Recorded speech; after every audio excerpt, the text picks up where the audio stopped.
right, I want to start this by, first of all, thanking Hans, Dr. Anna, Wendelin, and so many other people in Free University that I've associated with for very long. And also those that we've actually been now associating with in the digital humanism, including Professor Nara in Malaysia. These are people who are, I would say, doing things that are very exciting. They are all passionate about human beings. And I think that is where everything seems to tally with the kinds of things that we are so much interested in. So it's very important that when we start these kind of things, we recognize the kind of people who are doing things, and especially with ICT, which people seem to be think that it's a technology that is so high up, and therefore does not belong to everyone. So I'm really very excited to have given this opportunity to share some ideas. Now, the whole thing is, so I believe you have probably already heard about community service learning from Dr. Anna Bond. Whether she has given the lecture or not, I'm not too sure. But definitely, I'm sure what she has discussed will hover around there, and this whole idea of 21st century skills. These are things I believe are really hitting at the reality of humanity. Again, during our last meeting at the Dictum panel, Prof. Nara also talked a lot about the Barrio project. And I'm also so excited about a number of things that came in there about the RRRSI, respectful, responsible, resilience, sustainability, and innovations. When you put all these together from what we are going to discuss today, you realize that there are 3 different groups in 3 different continents thinking alike. And that excites me. That yes, a developed world, an Asian world, and an African world, but to some degree, there's a lot of thinking that is alike. And there's a lot of cross-learning in that whole process. And that's very exciting. That you can already see that the world is not as different as we think.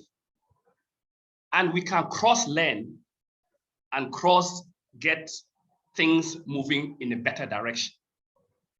And I think that is what excites me most about what we are doing.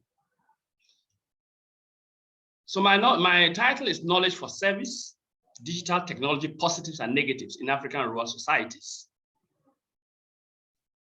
And as already introduced, I'm from the UDS, University for Development Studies, dealing with the WACUSA, the Center for Water, Irrigation, and Sustainable Agriculture.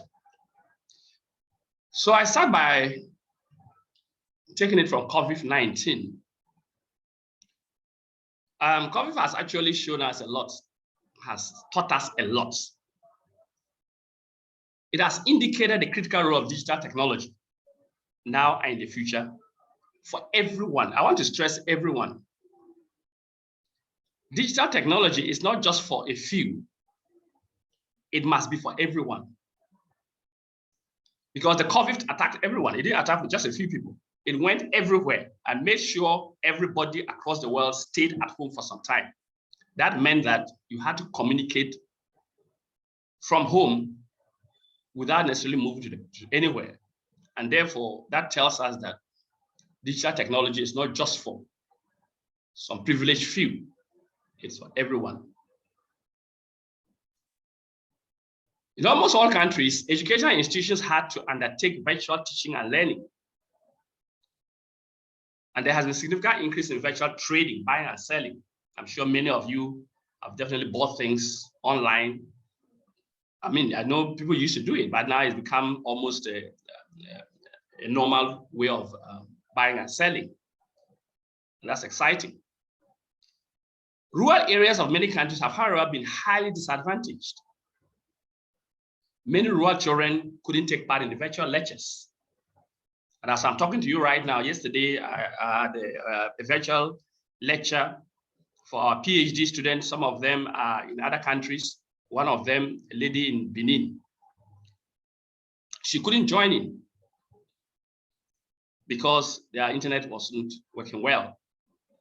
And for all it means the whole lecture period, she may not be able to join in and probably going to rely on the recorded one. So there are people who are disadvantaged. And as I said from the beginning, digital technology now should be for everyone, not for just some people. And it's even worse for others who are very disadvantaged. We are talking of a PhD student who cannot join into a virtual lecture. What about those in the rural areas and those who don't have electricity and those who don't have internet service? Social justice, and I believe it's common sense, demands that people who are capable of benefiting from new appropriate technologies, especially ICT, should not be denied.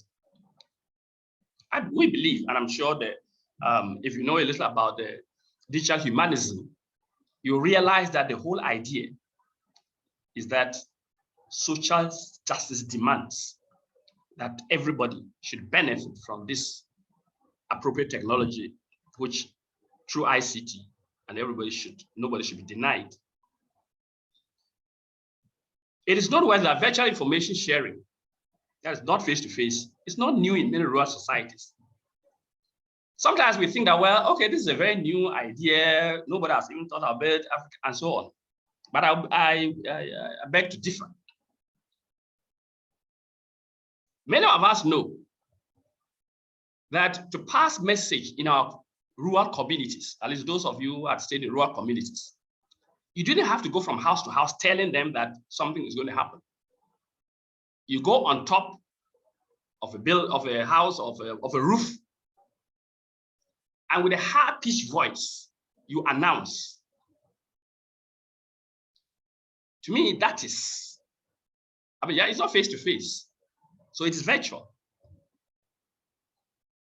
Or talking drums, gong gong. You hit a gong gong in such a manner that you send information, and the people who listen to it understand that encoded information. And if it is meant for them to gather somewhere and get information, they will gather. So you realize that that gong gong is actually the Zoom link that they have sent, or the Teams link that they have sent for you to gather and do something. So where I'm saying that, you realize that what even rural people had been doing in the past, or probably doing now, is a kind of virtual information going across. And actually, as I said, sending coded information where people who know it will understand it and link up. The point I'm actually trying to stress is that, and the point we are beginning to see, that it looks like virtually every technology, if you look into the different areas, you will find elements of that technology. It may not be advanced in any sense, but you will find elements of that technology, maybe very rudimentary, but there is something there. And when you link up with the advanced technology with that, with that kind of technology at the very bottom there, you will realize that, okay, there is something there. And when you will link it, the people easily follow, people easily understand. And you find out that things really work. So even talking about ICT, which is a very advanced technology that we know, you go back to the very bottom and you realize there is something there that you can link it and say this is also virtually the same thing. And therefore, there's greater understanding. Now, this is something we've been doing. The top diagram has to do, the top picture has to do with a recording, video recording that we did in the rural areas. This was actually in the upper west part of Ghana. And it was something we were doing in landscape ecosystems kind of study. And these are people who are not, all of them haven't gone to school. The guy standing there hasn't gone to school. Even those taking the pictures, they were taught how to film, how to do the filming. So they did it themselves. And within a very short time, they could understand virtually what was involved. So sometimes we say, oh, they are illiterate, they don't know. Just let them, allow them to do something, allow them to handle those things, and you'll be surprised what they actually can do. Again, the bottom one, I believe you can recognize a few people there. Gwendolyn is sitting there with her back here. And then I think that is, I can't remember the name now. It's also standing there. But this was back here in Ghana. Sorry, also in northern region. Part of the northern region that we've been doing work with Hans and Anna. I'm sure Anna took this picture. But this is, again, we're talking about the same, how do we get digital technology working in the rural community, and the rural community. And we know that whatever we try to do, they understood it. So there are numerous positives of digital technology, even in the very remotest parts of the country. Africa's growth in mobile technology between 2007 and 2016 has been estimated about 340%, and is still growing, especially in the rural areas. These days, you hardly find any house in any rural area that does not have a mobile phone, probably more than one. And it is increasing. Why is it increasing? It is because people are seeing the benefits of it. Its rapid growth is related to the ease and cost effectiveness in doing agricultural business and in the acquisition of health services by men, women, youth, disadvantaged persons, and so on, without the need to go face to face. So already everyone seems to understand the usefulness of doing things without going face to face. And therefore, you don't have to tell anybody that ICT is beneficial, it is cost effective, it is better to get it. And therefore, it is now the duty of ICT personnel, whatever, or skilled people to be able to know how do we make sure that this is effective, even at the very disadvantaged level. Given Africa's transportation challenges, especially in the rural areas, the agriculture and self-hectares, and hence the rural economies, are major beneficiaries of appropriate digital technology. I mean, given you can't move virtually, it takes almost a whole day to get to Accra because of the bad roads and with a lot of traffic on the way. If you can do things without moving, that is great.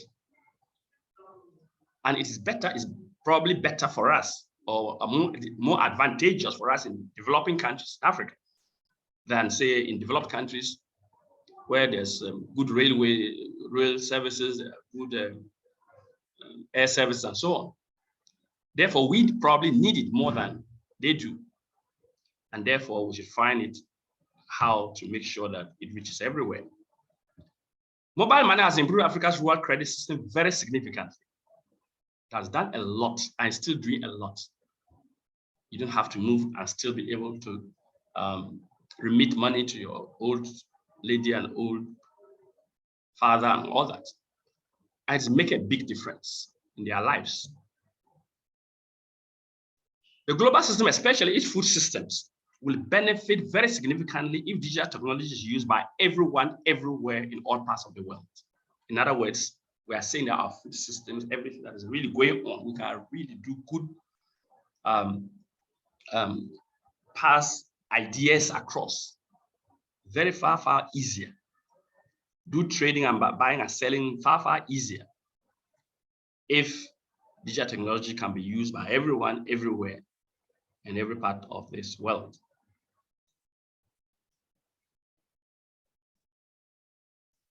Now, so those are the positives. But we know that for virtually every technology, there has been abuse. And ICT is not immune to it.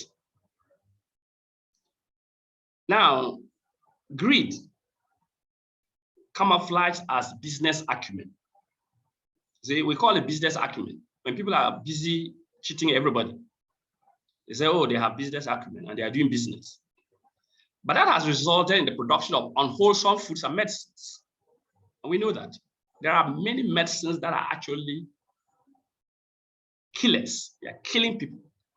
There are many foods that are manufactured that are actually destroying people. There are people who are producing food and claiming that this is very good.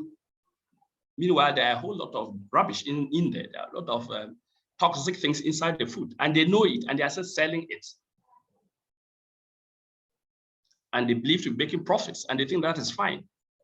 Fake fertilizers. And I'm not talking of being produced locally, no. Fake fertilizers are being produced by high-level manufacturers. They know that the fertilizer they are supplying to us is fake. There's some problems with it, but they want to make their maximum profit. They want to maximize profits.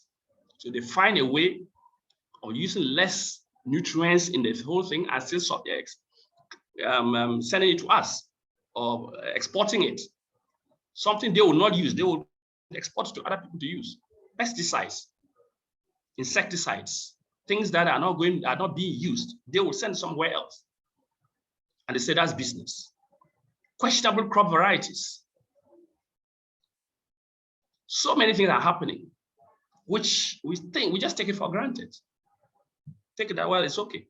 Just because it's coming from developed world, or maybe it's coming from some part of the developing countries that we think that they are okay, they are good enough, they won't do it. But we are saying that people are taking advantage of that and doing greedy things and claiming to be doing business. They sell all these to unsuspecting persons, especially rural people. You get to the rural areas, you see people just selling medicines. They know very for sure that cannot be right. And sometimes these things are sanctioned by our national governments, knowingly or unknowingly. A very good example is the fertilizer I'm talking about. National governments subsidize fertilizers. And the fertilizers come in, we don't even take time to test them and be sure that what we are getting are the correct fertilizers. Or even those they send to us to test are correct, but the rest of them that are coming in bulk are not correct. And national governments will sometimes knowingly allow such things to come, sometimes unknowingly. And these are just cannot be right. Taking advantage of technology to destroy the people that are supposed to benefit from technology. So there is need to guard against similar situations in digital technology. It is already happening. I mean, we all know the social media. Social media is already doing very many negative things.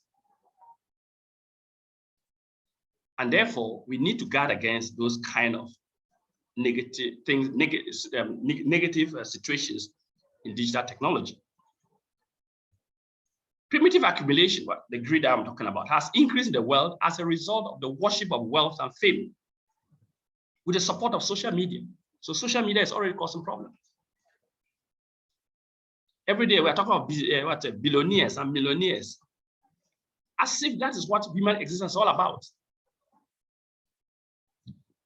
And they are making the young people think that, well, you have to be a billionaire. People are talking about you are only 30 years, 25 years, 30 years, you are a billionaire. Meanwhile, you haven't done anything so concrete that we can see that, yes, you got your money rightly.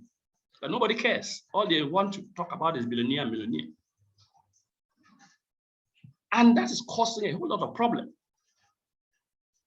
because you are sitting there, you didn't even ask for the information. Social media just brings it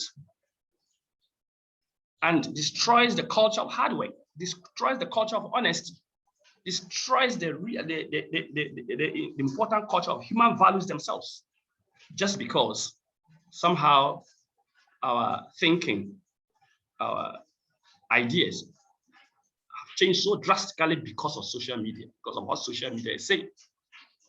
And we are saying that, can we even begin to do something about that before it gets out of hand?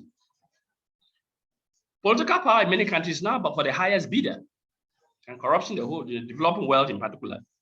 But most of it largely orchestrated by multinational companies in the developed world. It's becoming a norm. People just think that, well, it's okay, as long as by your political power, you get it. And it's not only in Africa, it's not only in Asia, it's across the world. And again, it's making social media and the internet is making that even easier for you to pass information. So as we are moving towards the rural areas with this, that means we have to do something more responsible. There is need to counter irresponsible digital technology dissemination and the spread to persons not yet tainted. We are saying that, yes, we are now trying to get the digital technology into rural areas, to rural people who are don't probably have smartphones now that can access some of the social media thing now. Is there a way we can concentrate on the positives to try and extend that they would concentrate there and get the benefits rather than moving towards the negatives? That's why we're talking about the negative and positives. I think we can do that, but only through good understanding of how knowledge systems work and their appropriate integration. Well, okay, I'll explain what I'm talking about. We want to be sure we understand how the knowledge systems work and how can we integrate knowledge systems. It's also best done through the formal educational system so that the younger persons can hopefully grow up with it. In other words, if we start quickly grooming these younger people to think that along those lines, along how do we integrate knowledge systems in such a way that it is beneficial to everyone, including those in the rural areas, that is best. And as long as we are in educational systems,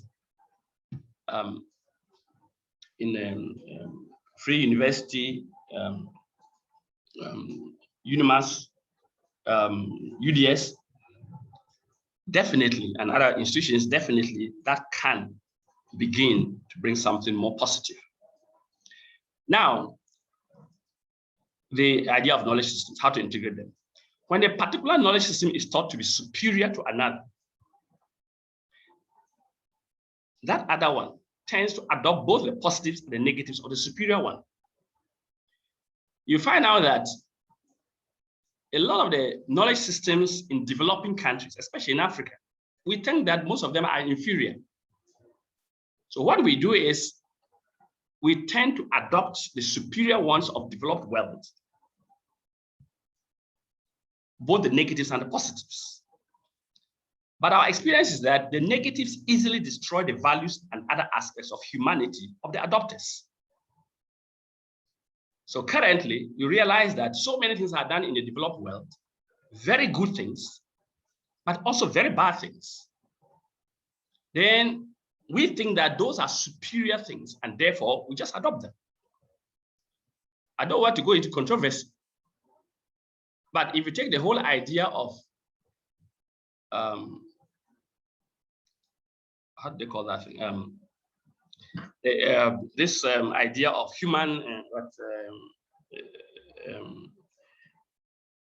when in Africa people are talking against things like homosexuality and so on, they say it is human right. Okay, they talk of human rights, right? They're talking about human rights. Now, the question has always been, who determines those human rights? So the developed world determine their human rights. Then because they think that that's a superior knowledge system, we in Africa accept, or for that matter, Asia or wherever, accept whatever has been decided by the superior knowledge system as right, or just accept it. Question is why? Why must we accept that human rights means what has been determined in the US or in Europe or in Holland? Why? What's the reason? There are some very good things we can accept. There are some other bad things that we may not accept based on where you are. And that should not be negotiable. There's nothing in this world that should cut across everywhere just because we believe that there's a superior knowledge that must pass through everywhere. But somehow we are not noticing that. And that is not integration. That is just suppressing other knowledge systems. You should not suppress other knowledge systems. We should be able to integrate them to the benefit of everyone. Maybe I used the wrong example because these are things that people maybe are so passionate about. And maybe in our audience, people who are very passionate about those things. Yes, we are all passionate about so many things, but we should realize that your passion limits the other person's passion also limits yours. And that's the reason why nobody thinks that his or her superior knowledge system should downgrade the other knowledge system because they think that one's inferior. So, what are we talking about? In Africa, we easily try to say, well, the top one is regarded as a superior knowledge system. The down one is an inferior knowledge system. But let me tell you the difference between them. The top one, and we are all involved in it with a number of people I can see. You can see some of them. You can at least recognize me from my back, and then my good lady from Free University from Holland. So we think that sitting nicely like this and talking to big men is a better knowledge system, or is a better situation than sitting with the farmers in their own environment and getting ideas. You'll be surprised that you will get better information in the down one than in the top one. Not because you are talking to a different group of people, but because you have gone to where they are actually working. You have gone to where they are actually practicing what they are doing, and you are talking about what they are actually doing. And it's very easy for them to relate to what is happening around you. Here, we have forgotten about what is happening there. We are talking about the same thing in the two places. But the top one, you probably find out that people are really wondering, I mean, is it that all you are talking about? Yes, it is more comfortable up there, but it doesn't mean that it's a better environment to actually get the kind of information you want to get. But we are always trying to replace rather than do something. So we are saying that the whole idea of trying to replace something, the superior knowledge, use a superior knowledge system, should replace an inferior one. That's the way we tend to believe, that every superior knowledge system should replace the inferior one. And we have been doing that, and it has not been working. And I want to show you that it has not been working. That has failed to happen in many situations. In most of Africa, the tractor has not replaced the hoe and cutlass, and it will never do it. I'm not saying all tractors. I'm saying that the tractor that was developed in, say, Europe or in America can never replace the hoe and cutlass. And that's why we're having a problem. If we had modified the tractor to suit our own situation, I am sure by now we would have been using smaller tractors and probably being able to do the things that the hoe and cutlass was doing better. But because we are not convinced, or we are not thinking that, well, our so-called inferior technology can be developed to such an extent that it is good for us, we throw it away and try to replace a tractor from produce somewhere else. And it doesn't work. And that is why we are still using the hoe and cutlass still today in most of our cultivation. Fertilizer has not replaced farmyard manure and compost. And in fact, right now, many farmers are just rejecting the fertilizer. for very good reasons. The early reason I told you, because the fertilizers coming are not even good enough anyway. But we know that scientifically, you cannot use fertilizer without organic matter. It doesn't work. And that is why these people had been doing it for a very long time. But even our own extension officers are still pushing us about only fertilizer. I'm not talking about the science of improving the soil. We are trying to replace farmyard manure and compost. It's not working, and it will never work. Improve varieties, again. We have talked about improved varieties, and every day is improved varieties, but they have never replaced our local varieties. Unless it is a variety that has been done in such a way that it has some semblance to your local varieties, the others, they have just rejected them. And there's a PhD thesis from the Kwame Nkrumah University of Science and Technology by Dr. Achampo, Patricia. I know her very well. I mean, work with her. I was the examiner of that thesis. And she worked on cassava. She found out that with all the so-called improved varieties, farmers have rejected most of them and still using their own varieties for many good reasons. PhD thesis is there. Anybody can refer to it. Why? Because the same thing, we are trying to replace rather than improve. You don't replace, you try to improve. That's what we are still trying not to do. And so many other, you can go on giving so many reasons. I mean, so many examples of the way we have been trying to replace so-called inferior technology, and it is not working. Shouldn't we do something else? Can't we do something else? We are still struggling to replace, and it is not working. We want to replace things. And we are saying that maybe we should do it otherwise. Question is, why is it not succeeding? Now, how do we integrate the knowledge systems? We believe that great success is achieved if there is integration rather than replacement of knowledge systems. And we have had those examples from, if you go back to history, Japan's development is by integration, not replacement. I mean, if you go back, I'm talking about even how economies grew over time. China's own is by integration, not replacement. Go to India. Their traditional things are still all over the place. I'm sure Malaysia, there's a lot of that. Even Europe itself just didn't replace things. You go there, I mean, how much rice is there? How much rice are they actually producing in Europe? They are still going ahead with what they had always produced. Even though other things may look superior, maybe you have a highly improved rice variety somewhere. They're just going to take it as start using it like we do. In other words, we have very good examples of where integration has worked, and integration is the only way things can be done well. And yet in Africa, we refuse integration because we think that knowledge system is inferior. Integration implies that some aspects of the inferior knowledge and the superior knowledge systems have to be dropped as interactive shared learning takes place and reveals what works.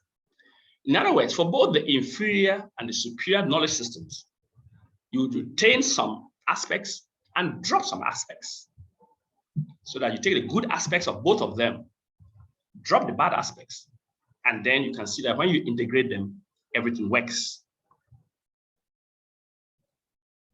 That implies that the concept of technology transfer is a misnomer. It's not like technology transfer, like we're still using today. Oh, we want to transfer technology. We have been saying that for so long. How much technology has been transferred anywhere? At least in Africa, what technology has been transferred? The only ones that are working are those that have had some level of integration. They are working. Those that are supposed to be transferred has never worked. I remember there was this, they came, they said they wanted to bring a seed planter. It came with a whole machine to do seed planting. they call the technology transfer project. I think it's still even there. About the Feed the Future project. It has never worked. There's nowhere in Ghana here that they are using that machine to do any seed in it. And it has been, it came in for probably more than 5 years ago. It hasn't worked. Because that is not our problem. Technology transfer doesn't work. It hasn't worked. Anybody can give an example of where it has worked. So that thing is a misnomer. The superior technology only betters the less superior one. And I want to stress that. Yes, we agree that some technologies are superior. The current ICT thing that we are doing is definitely superior to the very traditional one, which is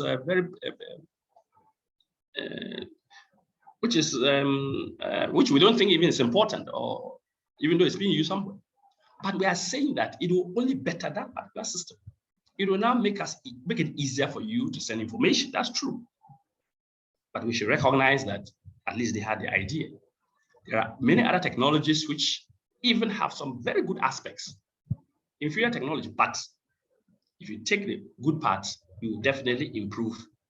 I think I've even written an article in a book edited by Dr. Brower. Brower is a nutritionist in Wagner University. We did it some time back, clearly showing in the area of nutrition what our local technology has actually proved to be very useful in terms of releasing nutrients to our bodies. The thing you call bioavailability to the body. Local technologies, and something that is written, we did some time back. And all those things are actually documented somewhere. So it is not something we are thinking about, it is something that we know is working. Development of appropriate technologies must be by bettering process and not a replacement or transfer or change process. So if you want to develop technology, appropriate technologies, if you want to develop appropriate technologies, let's know that let's do it by a bettering process and not replacement process. And I'm very happy that our ICT for development, which Prof Hans and Anna and Wendelin and so many others have been pushing all these years, actually been this whole idea of don't replace, can we together put heads together and better situations rather than change it. And that's why there's all these up and down movements, so that at least you can understand each other. I'm very, very sure if not for the problems in Mali and Burkina Faso, all these people causing headache there, but now they've gone very far. Those projects would have gone very, very far. Because actually, as Anna mentioned, we had been working together for quite a long time in those areas, and we believe, well, with time, we can actually improve, including Northern Ghana. Now, that concept has been the philosophy behind the education model of UDS, and it looks like it is the model from what Prof Nara told us. It looks like the same idea in UNIMAS, at least in the project that they are on, that institute that they are working in. Now, it is the way to properly obtain knowledge for service. You know, our motto UDS, knowledge for service, and that's all the title. If you have knowledge for service, not knowledge for being billionaire or knowledge for yourself, it's knowledge to serve humanity. And indeed, what is life? It is to serve humanity. Immediately you take that out, life becomes useless. The knowledge of the one to be served, no matter how it seems inferior, is important. Right? If you want to serve somebody and think that the person doesn't have knowledge, you are going nowhere. You must be able to find out what knowledge does a person have. How much can you use that knowledge? And how much can you even take off from that knowledge? And it works. Because if you do that, the person will appreciate what you are bringing. If you think yours is so superior, you bring it, they will reject it even without thinking. I mean, they may be nice to you. Yes, you're talking plenty, you are doing all sorts of things. They don't want to offend you, but immediately you leave the trait away. Because if you don't accept that I have sense, why should I accept that what you are bringing is sensible?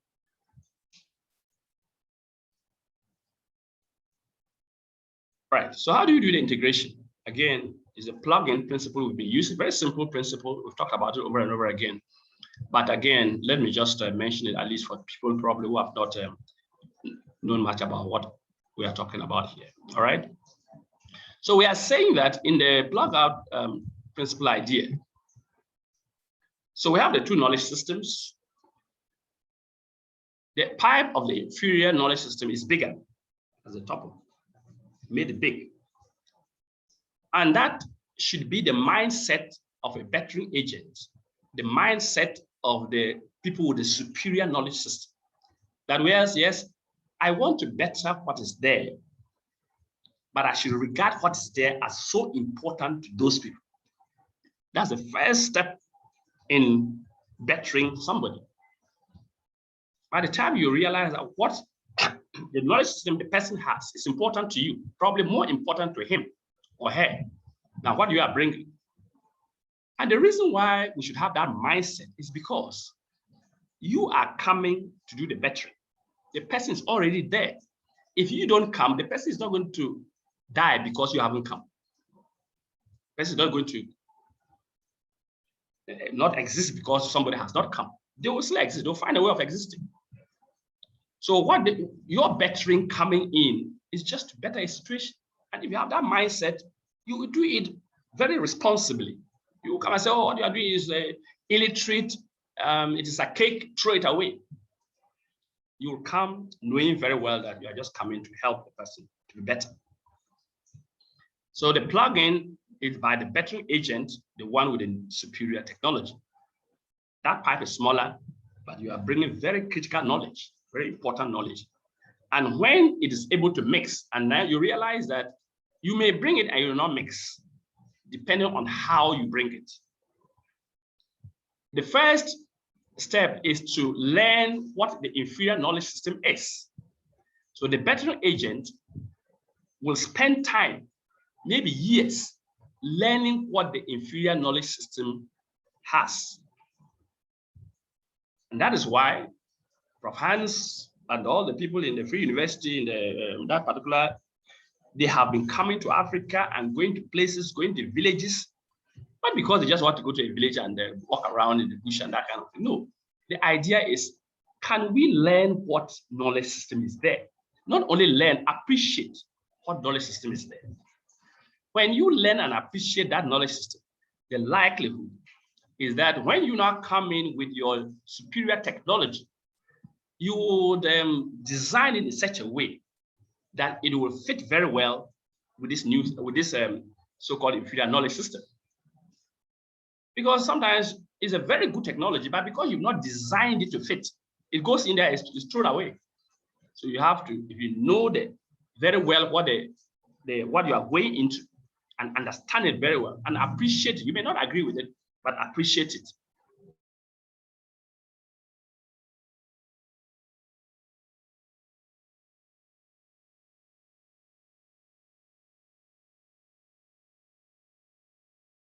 Or she will agree to learn and understand the inferior knowledge system and the mindset of the users. My internet is beginning to misbehave, so I hope it will not go off. Hello, I hope I'm on. Yes, we hear you. We hear you. Very good. Yes, it's raining, and normally when it rains, things begin to happen. But I pray that it will finish very soon. Now, with the new knowledge, there will often be a re-engineering of the superior knowledge to mix well with the inferior knowledge to produce an appropriate amalgam, appropriate technology. That's what we're talking about. That's why we don't transfer technology, because it must mix with some technology on the ground to produce an appropriate technology. So we are talking about appropriate technology. Right. Now let's come to the digital one. The diagram there is just us with, again, women sitting around, just sharing information, sharing ideas. I would believe that that's the way, in fact, to do everything. I think we've been doing it in so many places over time. The UDS model, multidisciplinary groups of students spend several semesters or trimesters, we normally say, in the rural communities with close supervision by staff. So this is a very wonderful learning process where the students learn from the community people, the community learn from the students, the staff learn from whatever is happening on the ground. Staff who are more interested in learning actually go there and stay maybe a few days to also be able to know exactly what is happening. And it has been very, very, very useful.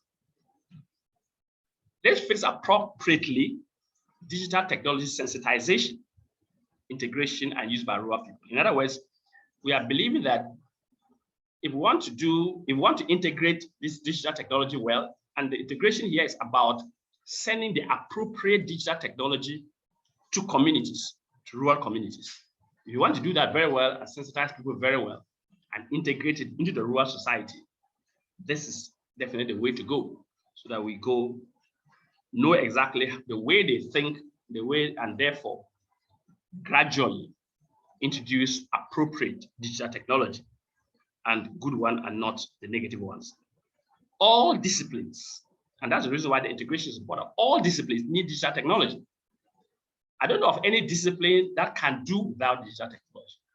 And therefore, it is not digital technology just not for engineers. It's not just for computer scientists.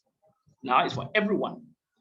And everyone must understand it that way. And even people who have not even been to school at all, it's for them. And therefore, we should take a holistic view of digital technology use across the world. It's also a good way to promote the positives of digital technology in the rural areas and to sensitize the people on the negatives, the damaging aspects that have the potential of threatening their livelihoods, values, and cultures. In other words, in doing that, in trying to push digital technology, or at least appropriate digital technology to rural societies so that they will benefit from this worldwide thing, we should be careful not to carry all the negatives there, and that would definitely affect their livelihood. It will definitely affect their values and their cultures negatively. So in conclusion, we are saying that students and staff of knowledge institutions working closely with rural communities based on practically oriented, community-based and problem-solving pedagogy, that is the UDS model, is the way to promote inclusive and responsible digital technology development and dissemination for the benefit of the people. And we are saying that the future of agricultural, rural health, and overall rural development, including non-erosion of valuable ecosystem services, that is ensuring planetary health, that's what we're talking about, critically depends on appropriate digital technology development that ensures that a large majority of the rural people can have appropriate information adequately, securely, and timely. Well, I want to thank all of you for listening. I'll take questions, contributions, and I hope that what I have shared makes sense to all of you, or most of you. Thank you very much. God bless you. Thank you so much, Prof Saa, for this wonderful lecture, and we are very, we are greatly thankful that we can that you share this with us. I hope the students have listened well, and the message that you gave is very much in line what also Prof Nara said in his lecture, so that we must be humble when we approach rural communities, when we listen to their knowledge, when we learn from them. We must be humble and not, as academics, think that we are having superior knowledge, but that we integrate the knowledge that they have with the knowledge that we can bring.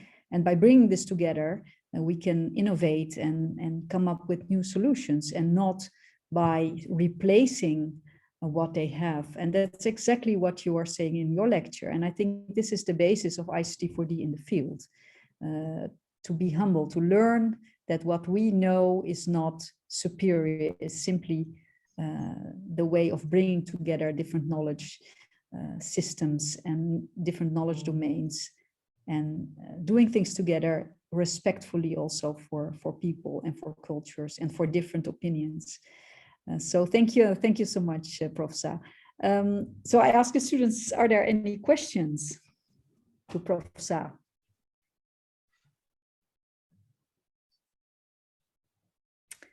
And maybe they have to think, they have to digest your words before they Yeah, will. well, if there is time, I'll just wait. Yes. I'm perfectly fine. So we really have still some. Prof Hans has a question. So please, Prof Hans. Yes.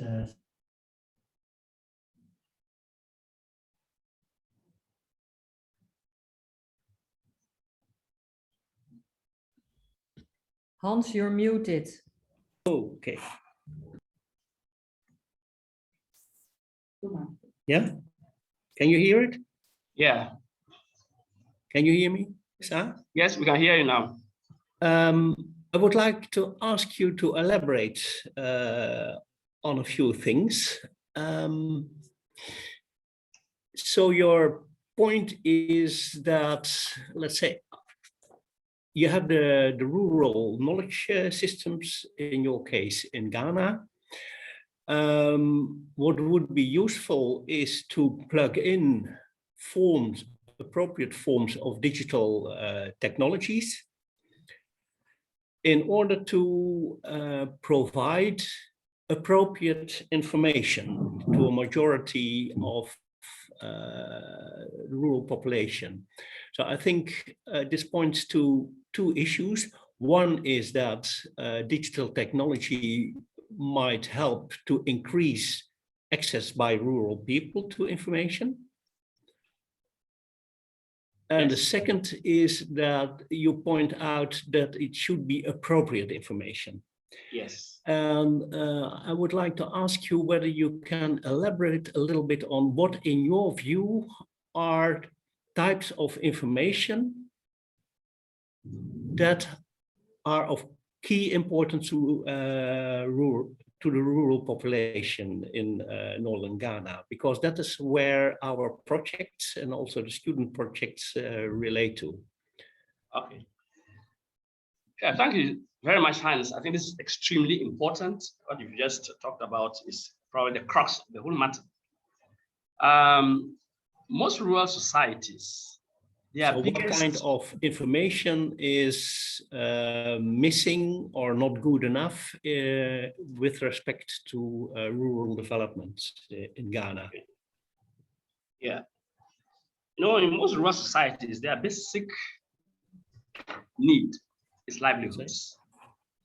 So virtually every day, they are trying to find out how can we live and live better. Some of them are even survival. So anything that is coming that is not talking about survival, better livelihoods, and so on, definitely is a bit out of the way. Let me put it that way. So and then most of the rural areas, their basic area has to do with agriculture. And therefore, appropriate agricultural knowledge is extremely critical. For example, the information that comes across with respect to what food and nutrition security is, I can assure you has been completely wrong for a very long time. We are giving wrong information to them with respect to food and nutrition security. We behave as if rice, maize, and soybean is food. And we know that that doesn't make you food and nutrition secure. So the wrong information is already there. So can we find a way of sending information that tells them that the vegetables they are cultivating are very important. The root and tubers they are are probably far more important than other things and so on. So something hovering around disabusing the people about what multinationals are promoting is critical. In fact, it's a very, very serious situation in developing countries, in Africa in particular. So much rubbish has gone out there, and we need with respect to agriculture. The same thing with the importance of fertilizers, the same thing with the importance of pesticides and insecticides and all those things. All those are just meant for people to make their markets, to sell their things. They realize that in developed countries now, the sale of all those things are going down because they are not so useful. And therefore, they must come to developed countries and push them as much as possible, even if information being sent is wrong. Am I saying then that ICT people should just come out and now start hitting at all these very big international people? No. We have to do it with a lot of caution, because they are very powerful. So, but that is the area I think we have a role to really play, correct wrong information. The other important area is markets. Livelihoods depend on what they can sell. Yes, what they can produce and what they can sell. So again, another important area is how best can ICT help for sale. Well, even the production part, the credit part is also there anyway, but I'll come back to that. But the marketing is extremely critical in terms of their livelihoods. And therefore, we should be looking at how can we link them to markets. What is produced in Ghana, maybe in a very local way, but maybe required in Kenya or required in Nigeria or wherever, that we can only link the market, or what is produced in Malawi that can link up to somebody in Morocco, things like that. Those are the kinds of things that I believe digital technology can help a lot. Again, the other side is credit. Credit has been so expensive, very, very expensive in developing countries. There are people who, like EU, can give resources, for example, maybe to Ghana government or any organization in Ghana to be able to give loans to farmers. And you will be surprised that maybe they give it through that one so expensive. Maybe in the future, people who really want to help farmers in a particular area can probably, by ICT means, send the money directly to them or something, without passing through all this whole system, because you can easily do it without going through all these systems. And then the people will actually benefit from credit, because else these days nobody goes for credit, but it's too expensive. So these are the things that affect the rural people greatest. Then even social information. There's some maybe cultural information, and there's a lot of cultures in other areas that affect our people so negatively. Again, we can try and correct those ones, and probably also promote cultures in communities that are useful cultures in communities. We can use ICT to promote them, and probably let others know that these are very important things. But the whole thing hangs around, can we do it in terms of really understanding the people very well, and then really finding out, and that's why I've said it's extremely important. The only way we can do is interact with the people and really be sure that, yes, this is the way we should go to make sure that they benefit most. I'm not too sure whether I have done exactly what you wanted to ask of, but that is the way I look at it for now. Then trading, for sure. I talked of markets, that's part of the trading. In virtually everywhere, they can even trade amongst themselves within their own communities. Yeah, somebody is doing something, one community, the other community is a bit far, and probably they cannot, there's no road or anything between them. Is there a possibility of using ICT to do some kind of information sharing between communities on good things, good agricultural practices, those kind of things? So again, the extension component, I think the extension component of is very, because ICT can use that extremely well. In almost all countries, they are talking of e-agriculture, and the e-agriculture is how do we send information by ICT to farmers more efficiently. Yes, it can be done, but again, as I said, we seem to be sending wrong information every time. And therefore, ICT can come in and say, look, if you want to send information through your e-agriculture, let's send the correct information. Else, they would try it and they will throw it away because it's not appropriate. Thank you, Saa. There's another question by Gideon, and he says, my question is with regards to the negatives of digital evolution in education. And a lot of research, knowledge, impact, and sharing of ideas happens in our educational sector. My question is why educational systems in Ghana or Africa perceive virtual education or knowledge acquired through online as inferior to the traditional face-to-face education? That's a question by Gideon from UDS. I don't think that people think that it's superior to face-to-face. Is that what he said? Is he saying that we are thinking that the virtual teaching is better than the face-to-face? Is that what he's saying? No, the other way around, that it's worse than face-to-face. That's it is what worse. Yeah, worse. Yeah, that's inferior. Yeah, it's inferior to face-to-face. That is that digital is inferior to face-to-face.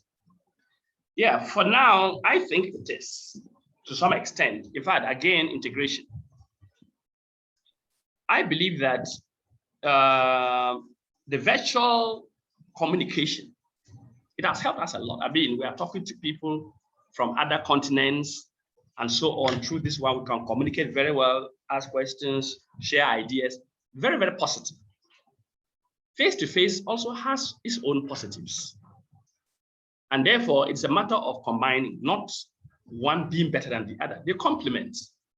So for me, it is more of complementarity than one is better than the other. The reason why we still think that some face-to-face is important is because there are some questions you may not be able to ask easily through the internet. The more difficult part is the fact that this thing could have cut off any time, depending on, and not only in Africa, for so many places. Something happens and the technology fails or that kind of thing. So somehow you cannot get something is true. So that's another thing. So we can improve that anyway. But the more important thing is that I believe there should be some integration between the two. Because if I go through this whole course and I have not even seen you face to face and talk to you, that personal touch of human beings is important. Knowing you personally, talking to you personally, it makes greater impact than through a medium like ICT. Can you imagine us trying to do ICT with all these rural people? They are sitting there and you are just talking about it, how to, and all that, and they have not seen you face to face. The impact will not be much. All right. Yes, they have heard what you have said, but they would have preferred to actually see you around and probably move with you and discuss with you and so on. I don't know whether people, the one who asked the question has ever done transect work. You find out when you go and you can sit in a classroom and then you talk. It's completely different from doing a transect work. When you're doing a transect work with the people and you are discussing with them while you are walking, by the time you get to the end of that your walk, the information you have is so rich compared to sitting in a classroom and just listening. So as I said, there should be complementarity of virtual as well as the face-to-face, so that that personal touch helps a lot in getting things done better. Have I helped whoever asked the question? Thank you, Saa. I think that's a very good answer, and I also experienced the same. I think virtual education is not the same as face-to-face, and I prefer face-to-face, but in the lockdown, we had to do this.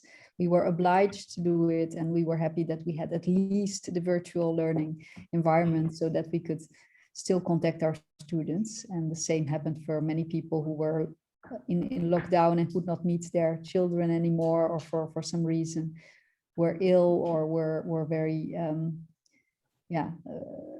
risky of getting a disease, getting COVID. And then the virtual world was at least there so that they could speak with their children, although it's not the same as face-to-face and seeing each other and meeting each other. But yeah, so that really answers our question. I think Maria has also a question I don't really understand. So Maria, can you ask it yourself?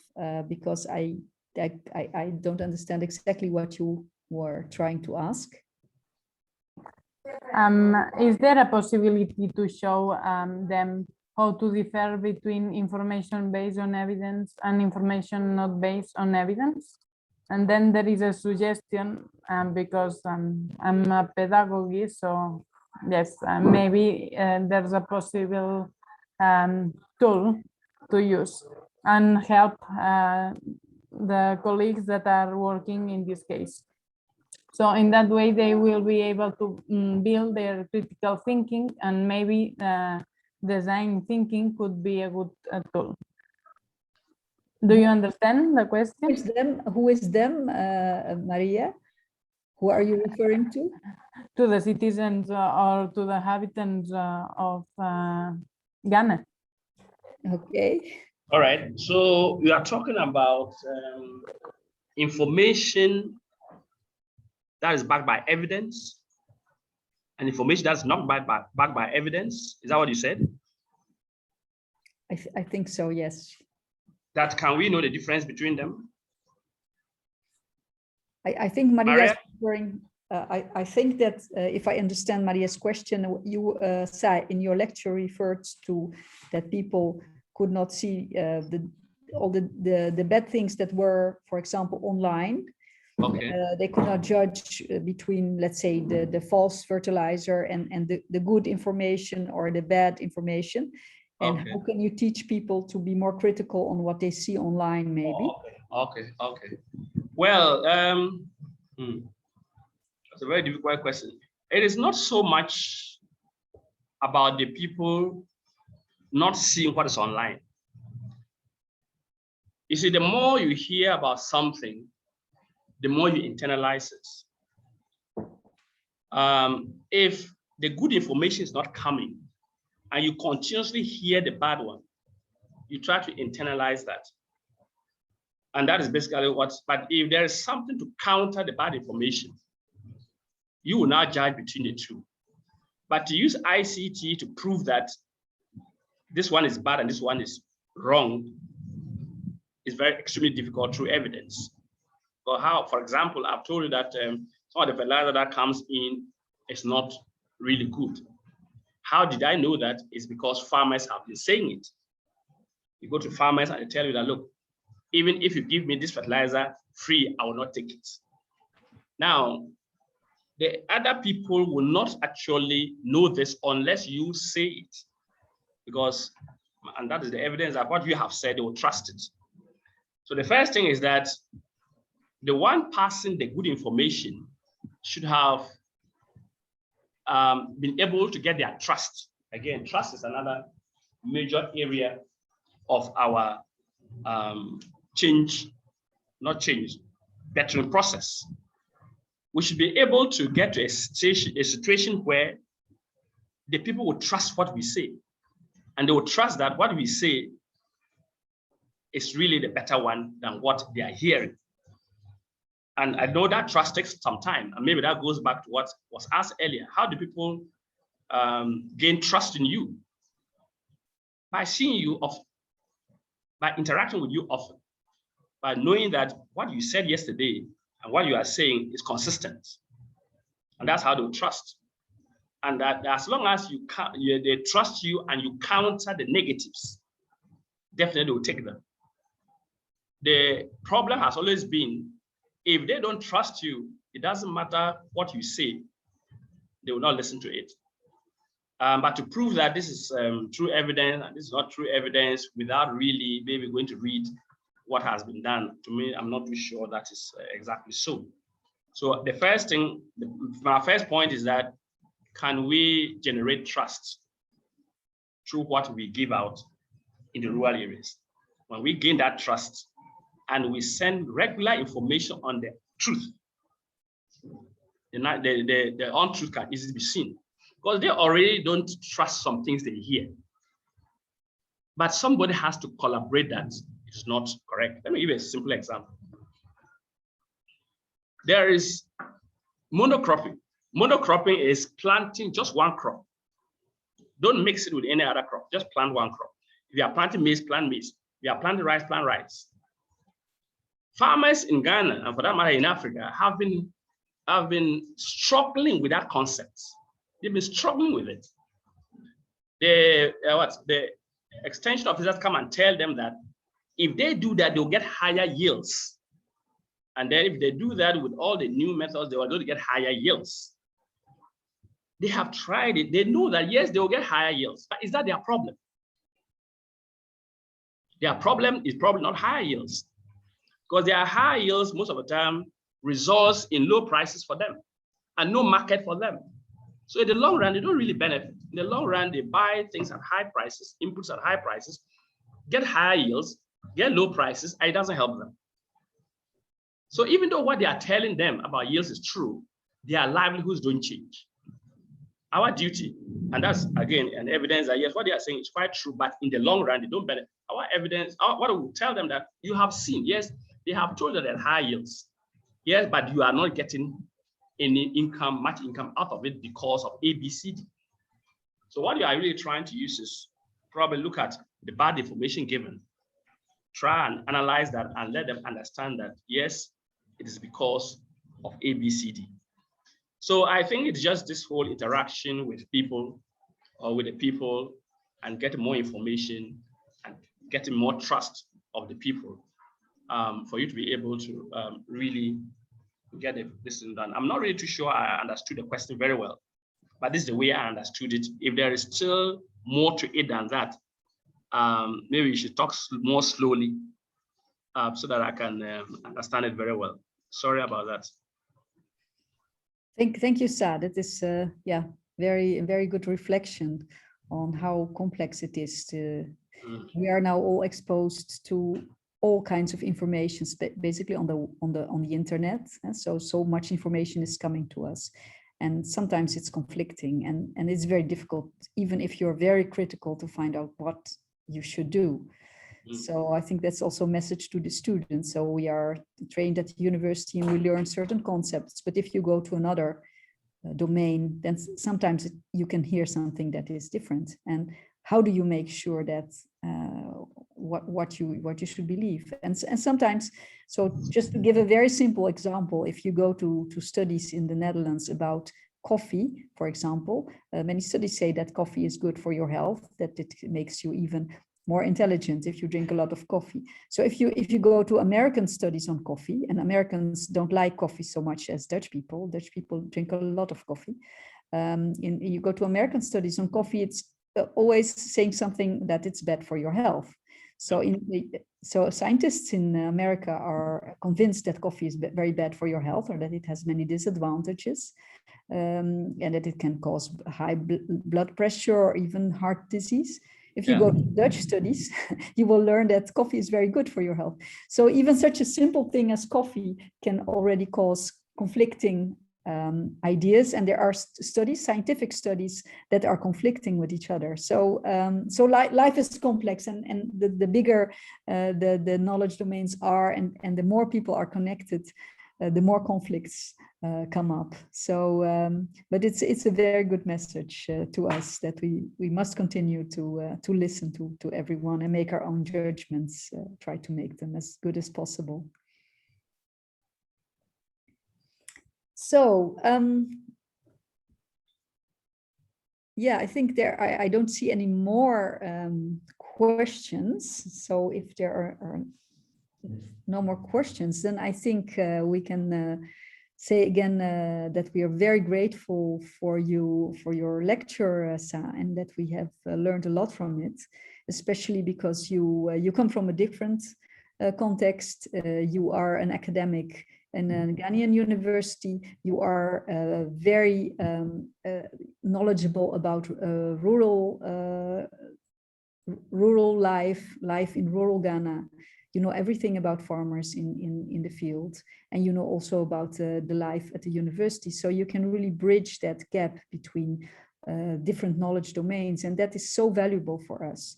because we only know life in, let's say in academia, we don't know really how it is to be a farmer in Ghana. And we would like to know more about that. So we really like to go in the field and talk to the farmers themselves. But in the meantime, we cannot go there and cannot meet them. Then we have you, and we have you as a bridge person. So I thank you again very much. And I think the students are very happy to listen to your lecture, and they have learned a lot from it.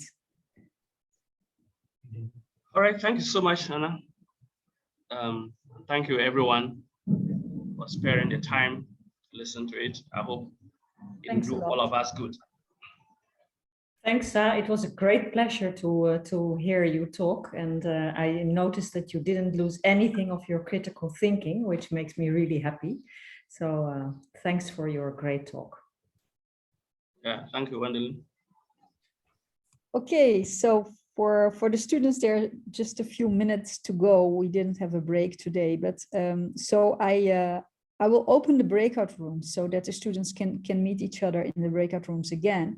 And if you want to stop, that's also fine. But it's maybe good to make some arrangements in your teams for next week. Next week we'll have more time to work in the teams and in the groups. And if you want to also to go and enjoy your weekend, that's also fine. But I will leave, let's say, half an hour for the breakout rooms now, so that you can meet each other. And for the rest, I will see you all next week, and I wish you a very nice weekend. And thank you again, Saa and Wendelin and Cha and Francis for your participation, and thank you all students and Prof Hans. All right, bye. Congrats to everyone. Bye-bye, Saa. Thank you. Yeah, thank you. Thank you, Saa. And we Yeah, will discuss thank you so much, further in Anna. Ghana. Yeah, okay, great. Thank you. Bye.